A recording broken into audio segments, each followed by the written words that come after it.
What's up, guys? Got our precious cargo here. I think normal people put it in the back of the truck, but here we are. Let's see, there we go. All right.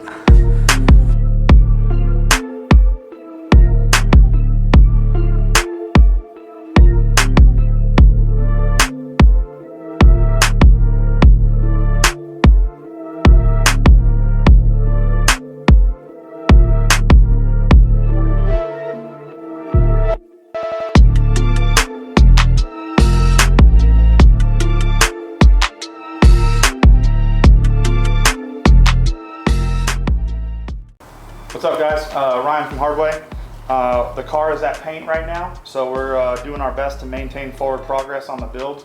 Some things have come up recently with possibly, well, we're not all the way confident that PRI is going to happen. So SEMA just got canceled. I'm sure a lot of you guys are aware of that. It doesn't sound good. So we were planning on debuting the car at PRI. However, there is a really big race coming up in 10 weeks. No mercy. I'm not going to promise that the car is going to be there. However, I'm going to make as much forward progress as I can. If it comes down to it where I could potentially have a race car on the track at No Mercy, we're going to do our best. So, and it's been asked a lot about the blue car as well, is what transmission is in this thing. So we've got a 2,500 horsepower Cummins and a 275 radial car, and what kind of transmission will survive behind that. So this is a reed case, Bonafonte bell housing. And this little spacer here that everyone asks me a lot of questions about is for lockup. The lockup converters are about an inch taller, right? Mm-hmm. So about an inch taller. So the reason they do this is for future use, resale value, all that cool stuff. So in the event that this transmission from here back wants to go to a guy that doesn't want to run lockup, or if for any reason I want to take lockup off, stick a non-lockup converter in it and be good to go without having any of these parts wasted. With the Cummins, we don't have the engine speed that these small block, big block, mod motor, LS type cars do. Basically, we get to about 5,500 RPM and the engine doesn't want to accelerate anymore. So our only option is to apply load. Apply load by calling lockup and just keeping that thing, you know, loaded down. So new car, based off what we learned from the green car, we are going to have a 151 first gear and a 126 second gear, and I'm planning on leaving in first gear this time instead of leaving in second.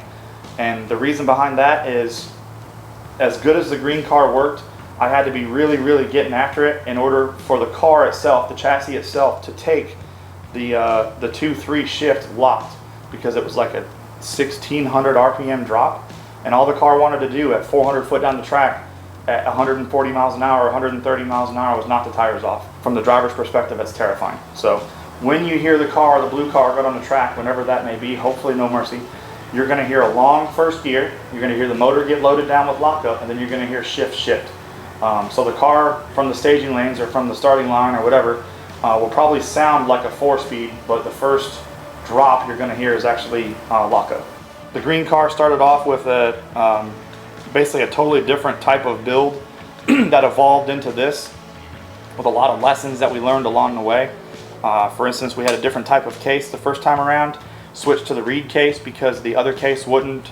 We needed center loop. Yeah, it wouldn't do the larger intermediate shaft, right? Right. We were breaking the regular size intermediate. This time we're doing something a little different too. You're changing ratios. You're going to 3-speed, but we've also got lighter parts that we're going to test. Like this guy here. Car. We got the output shaft's been lightened. We got aluminum drums. Ron told me he got me a lightweight output shaft. I got kind of nervous, and I said, "Am I going to break this?" And he says, "Probably not." So we'll see. I think I end up being the durability tester of all things Suncoast, whether I mean that to happen or not. Yep. These parts are no joke. They're definitely not a dime a dozen. However, you put these parts in, and hopefully that on race day they last the whole race. So that's right. Yep. We never had any issues with any of the gears we had before. I just wanted to change ratios, so here we are. That will have a capability.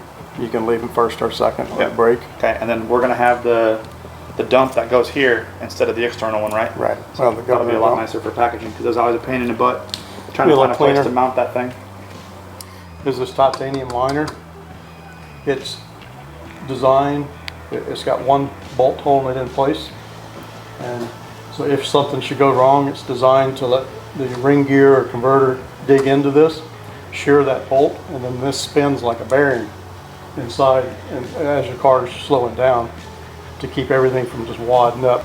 All right, so I've actually had this transmission for 3 months now, I think, right? About that is built 317 or 20. There you go. So built 317 to 20. I'm sure this thing showed up, and I probably picked it up before you even unboxed it. All right, so a lot of people ask me about how we spool the car, how we can control the converter, because a lot of people hear, you know, turning the dumps on and off, or converter pressure, and all that cool stuff. So, and you also hear the term line pressure and converter pressure, and they're two very different things, although they are related. So line pressure is a sensor over on this side, right? The little 1/8 inch pipe right there. That's the pressure that the transmission itself is generating with its pump, and it has to work with. Converter pressure is how much pressure is in the line on the outlet of the converter. So the more converter pressure you back up, the tighter that you're making that, hydraulically you're making the converter tighter. So if you were to dump all of the converter pressure off on it with this external dump, essentially it's like taking the traction away from the converter, and vice versa. If you back all the pressure up into it, to a certain point, you can almost make it a fluid coupler. And that certain point being basically when you try to push the converter through the crank, right? This is a dump, the whole thing right here, made by M&M. Basically a little solenoid that controls fluid flow. So this guy bolts right here.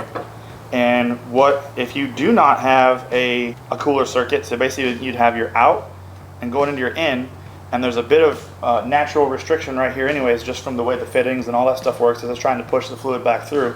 And so what you would do is have a teed right off of this line that goes into here.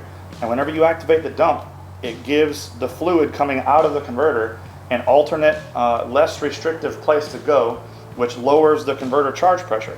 So by lowering the converter charge pressure, you're freeing up RPM, you're letting it run freer. The way it works in my car, at least, and the way it's gonna work in the blue car, is I will have converter out, and basically it'll be a looped line going to converter in, and I'm going to have the cooler circuit, the cooler cart that you made, that's gonna pull from the pan, hot fluid, and then it'll be forced back into the in, right? Yeah, and that goes straight to the converter. And that pushes it through the converter and all that cool stuff. But as far as function of the dump goes, you have fluid coming out, and then under normal operations going right back in. When I touch the trans brake button, what it does is I'm gonna have it tied to this, and this is gonna lower the stall, or raise the stall of the converter by lowering the converter charge pressure. I was always jealous of people that had these ones. Yeah. I wanted it. Yeah. Because mine had the It one on came the out frame. after your car was built. Mine had the one on the frame rail, and it was a pain in the ass. Mark makes these, right? Yep. Thank you, Mark, for making this. We love you. Ernie! Ernie! Are you hiding from me, Ernie? Let's put this damn transmission together! What the hell's he at?